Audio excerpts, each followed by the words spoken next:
నేను పెనుపాక నియోజకవర్గం భద్రాద్రి కొత్తగూడెం జిల్లా నుంచి వచ్చాను తెలంగాణ భవనానికి. మా కేసీఆర్ చూడటానికి ఇక్కడున్న నాయకులందరూ కలుస్తారని, మా తెలంగాణ నాయకులు, మా బీఆర్ఎస్ నాయకులందరూ కలుస్తారని ఉత్సాహంతో వచ్చాను. అయితే మాకు ఒకటే ఉద్యమకారులం, మేము 15 సంవత్సరాల నుంచి కూడా కేసీఆర్ చూస్తేనే చాలా మాకు సంతోషము. టీవీలో చూసినా, బయట చూసినా, ఎక్కడ చూసినా కూడా మా కేసీఆర్ చాలా సంతోషము. కేటీఆర్ కుటుంబం కేటీఆర్ అన్న, కవితమ్మ అన్న, శోభమ్మ అన్న, తర్వాత వాళ్ళ యొక్క మండన్న మాకు చాలా ప్రాణం.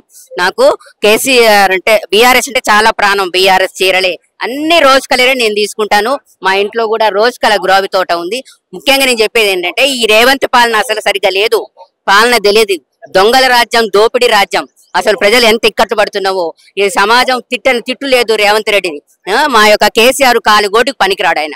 మళ్ళీ కేసీఆరే మళ్ళీ మాకు ముఖ్యమంత్రి అవుతాడు. మధ్యంతర ఎన్నికలు వస్తాయి, అదే విధంగా ఉప ఎన్నికలు కూడా వస్తాయి.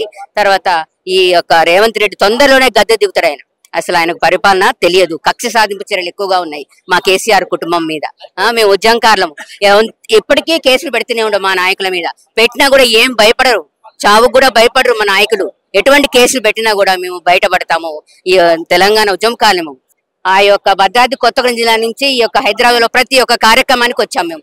సడుకు బంద్ అండి, మిలియన్ మార్చింది, ఏ విధంగా భయపడకుండా ఇప్పుడు కూడా నేను మా అక్క వాళ్ళకి ఉన్నారని ఒక్కదాన్ని నేను ఇక్కడికి వచ్చాను హైదరాబాద్. అటువంటి ధైర్యం ఉన్న మహిళలు మేము. ఏనాడు కూడా ఎత్తిన జెండా దించలేదు 15 సంవత్సరాల నుంచి. అదే జెండా పట్టుకొని మేము ఉంటాం తొనకకుండా.